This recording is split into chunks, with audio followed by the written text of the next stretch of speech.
Korutla media అందరికీ నా నమస్కారాలు. వాస్తవంగా ఒక కుటుంబం అనే పార్టీ నుంచి నేను భారతీయ జనతా పార్టీ నుంచి బయటకు రావడం జరిగింది. కొన్ని అనివార్య కారణాల వల్ల భారతీయ జనతా పార్టీని వీడడం జరిగింది. ఏదైతే రాష్ట్ర ప్రభుత్వం కానీ, రాష్ట్ర నాయకత్వం కానీ, జిల్లా నాయకత్వం కానీ నా మీద బరువు బాధ్యతలు ఏదైతే ఉంచి అసెంబ్లీలో, పార్లమెంట్ ఎలక్షన్లో నా వంతు కృషి చేయడం జరిగింది. అలాగే గత మున్సిపల్ ఎలక్షన్లో కూడా మెట్పల్లిలో మా అందరి కార్యకర్తల అందరి సమిష్టితో మేము దాదాపు మున్సిపల్లో 10 సీట్లు తీసుకురావడం జరిగింది. కొన్ని కారణాల వల్ల నేను భారతీయ జనతా పార్టీని వీడడం జరిగింది. ఈ క్రమంలో నాకంటూ అంటే నిన్నే ఒక గాడ్ ఫాదర్ లేరు కాబట్టి అటువంటి ఇబ్బంది వల్ల కొంచెం పార్టీని వేయడము జరిగింది. ఈ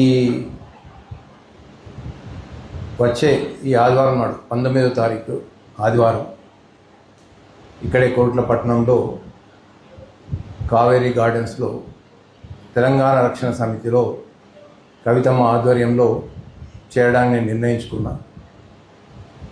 అంటే ప్రాంతీయ పార్టీలతోనే పోతే ప్రతి కార్యకర్త గుర్తింపు ఉంటుంది, మనం యాక్సెస్ ఉంటుంది, మాట్లాడడానికి ఇది ఉంటుంది అనే విషయంతో, అలాగే ఏదైతే వారు కవితమ్మ గారు తీసుకున్న కాన్సెప్ట్లో భాగంగా పాంచజన్యం అనే ఒక కాన్సెప్ట్ చాలా నచ్చింది నాకు. ఏదైతే ఉచిత విద్య, ఉచిత వైద్యం, బహుజనుల సమాజ శ్రేయస్సు, రైతుల శ్రేయస్సు, ఇలా అయితే పాంచజన్యం కవితమ్మ గారు నిర్ణయించి ఆ సంకల్పంతో వారు పెట్టిన పార్టీలో చేరాలనే ఉద్దేశంతో నేను ఈ నెల 19వ తారీఖు ఆదివారం రోజు కావేరీ గార్డెన్లో చేయడానికి నిర్ణయించుకున్నా. అంటే నేను 2002 నుంచి 2001లో మెట్పల్లిలో ప్రాక్టీస్ స్టార్ట్ చేసి దాదాపు మెట్పల్లి చుట్టుపక్కల ఒక 35,000 ఆపరేషన్లు చేసిన నిత్యసాయి హాస్పిటల్, అలాగే 2002లో నిత్యసాయి చారిటబుల్ ట్రస్ట్ స్టార్ట్ చేసి దాదాపుగా ట్రస్ట్ నుంచి కూడా మనం 4,000 నుంచి 5,000 ఆపరేషన్లు ఉచితంగా చేసాం. మెట్పల్లి చుట్టుపక్కల గ్రామాల్లో మా వంతు కృషిగా ఎవరు వచ్చి అడిగినా ట్రస్ట్ ద్వారా సేవలు చేయడం జరిగింది.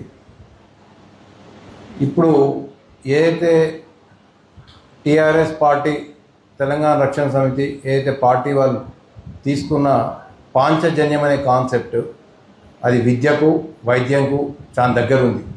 ఏదైతే 2002 నుంచి మేము ట్రస్ట్ యాక్టివిటీ చేసినామో విద్యా వైద్యం అనే దాని మీద, ఆ సంకల్ప బలంతో పాంచజన్యం అనే సంకల్పం కవితమ్మ గారు తీసుకున్న నిర్ణయానికి, వాళ్ళు తీసుకున్న ఆశయానికి దగ్గరగా పనిచేద్దామని నేను పార్టీలో ఈ 19 నాడు జాయిన్ అవ్వడం జరుగుతుంది.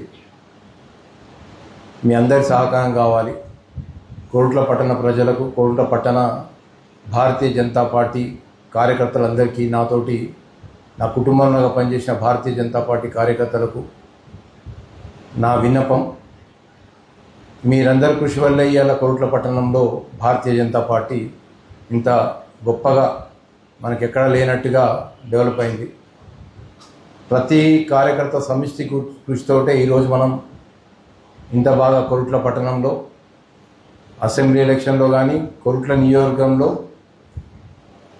దాదాపు డబ్బు ఖర్చు పెట్టకున్నా కానీ మనకు 60,000 చిలుకు ఓట్లు వచ్చినాయి. పార్లమెంట్లో కూడా కొరుట్ల నియోజకవర్గం భారతీయ జనతా పార్టీకి 30,000 ఓటు మెజార్టీ చూపించింది. ప్రజలందరూ, నాయకులు, మన కార్యకర్తలు, ఇదంతా సమిష్టి కృషి భారతీయ జనతా పార్టీకి. కొన్ని అనివార్య కారణాల వల్ల భారతీయ జనతా పార్టీని వీడుతున్నా కాబట్టి దయచేసి భారతీయ జనతా పార్టీ కార్యకర్తలందరూ నన్ను మన్నించగలరు. ఇది ఒక కుటుంబం. మనము తప్పకుండా భారతీయ జనతా పార్టీని నేను రాజీనామా చేసినంత మాత్రాన కార్యకర్తలకు అండగా ఉండకపోవడం ఏమి ఉండదు. ఏ రోజు ఎప్పుడు నా దగ్గరకు వచ్చినా భారతీయ జనతా పార్టీ కార్యకర్తలందరికీ తప్పనిసరి నా వంతు చేస్తా. ప్రతి కార్యకర్తకు నేను ఎప్పటికీ రుణపడి ఉంటా. భారతీయ జనతా పార్టీ కార్యకర్తకు చాలా బాధతోటి నేను భారతీయ జనతా పార్టీకి వెళ్ళడం జరుగుతుంది. ఏదైతే గత ప్రయత్నంలో 2013లో భారతీయ జనతా పార్టీలో జాయిన్ అయినప్పుడు పార్టీ కార్యాలయంలో కిషన్ రెడ్డి గారు కూడా టికెట్ ఇస్తా అని చెప్పి అందరి ముందే కోర్టుల నుంచి వచ్చిన మన కార్యకర్తలు అందరి ముందే చెప్పడం జరిగింది. ఏదో కారణం వల్ల నాకు టికెట్ రాలేదు. అప్పుడు కూడా ఇప్పుడు కూడా ఈ బాధతోటి నేను ఏదైతే ఈ పాంచజన్యం అనే కాన్సెప్ట్ ఏదైతే కవితమ్మ గారు టీఆర్ఎస్ పార్టీని తీసుకున్నారో దానికి నేను కట్టుబడి సొసైటీకి ఏదైతే మనం ఉచిత విద్య, ఉచిత వైద్యం, సో ఈ సంకల్పంతో వారు తీసుకున్న పార్టీలో నేను జాయిన్ చేయడం జరుగుతుంది. ఎవరికి నాతోటి ప్రయాణం చేసిన భారతీయ జనతా పార్టీ కార్యకర్తలు కానీ ఎవరికైనా నాతో తెలిసి చేయలేక ఏదైనా ఇబ్బంది జరిగి ఉంటే మన్నించగలరు. తప్పకుండా మీకు ఎప్పటికీ అందరికీ అందుబాటులో ఉంటా. ఈ సభ ఏదైతే నేను జాయిన్ అవుతున్నానో కోట్ల పట్టణ ప్రజలందరికీ, నాతో ఉన్న మిత్రులకు అందరికీ దయచేసి సభను విజయవంతం చేయండి. మీ అందరికీ ఒక తమ్ముళ్ళలా ఉంటా, అన్నలా ఉంటా, కుటుంబ సభ్యుల్లా ఉంటా. ఇది నా ప్రాధేయపడుతున్నా అనుకోండి.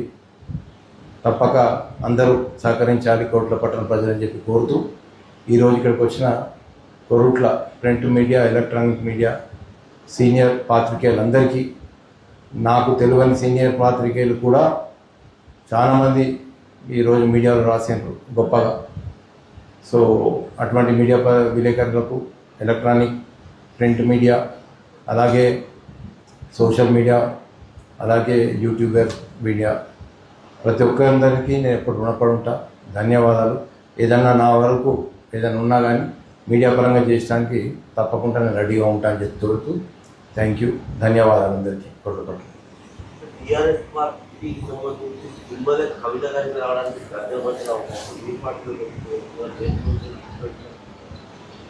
ఎప్పుడైతే పార్టీ ప్రజలకు వస్తుందో, ప్రజలకు నాయకుడు ముఖ్యమనుకుంటారో సింబల్ చూడరు. ఇప్పుడు వచ్చే ఎలక్షన్స్ అని ఏమైతే అంటే మనకు ఇప్పుడు మన నియోజకవర్గంలో 2 లక్షల